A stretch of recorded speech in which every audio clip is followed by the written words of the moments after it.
Taká malá ukážka, s čím som sa dneska večer v noci hral na rybách. Mám tu dva takéto nožíky, značené, že to je ocel D2, aj tak sa vlastne predávajú na AliExpresse, stoja okolo 5,5 €. Mám k nim vyrobené dve malé puzdierka. Toto puzdro som si lepil a vrtal a šiel. Je prevrtané na stolovej vrtačke, takže je také trošku krajšie to vrtanie.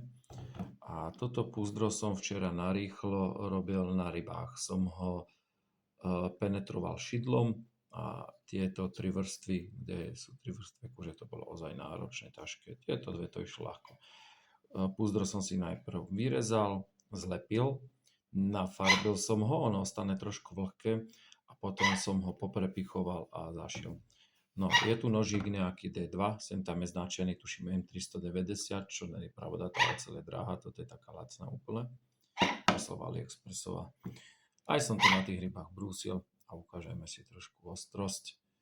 A budem to skúšať na tejto 3,5 mm koži. Je to celku fajn. Takže kto by chcel nožík, nech si dá toto vyhľadať D2 AliExpress. Problém je tu hlavne rúčka. Tá sa trošku zosychá a nemá úplne rovnomerný tvar voči tomu drevu. Ale ináč fajn. Ja som s tým spokojný. Za 5,5 € celku pekný darček. A s puzdierkom určite sa ľudia sťažovať nebudú. Tu máme psa, že mi tu chrápe. A pravda, že mi tu lieta papagajovitý turánsky. Že ty, Minko? Áno.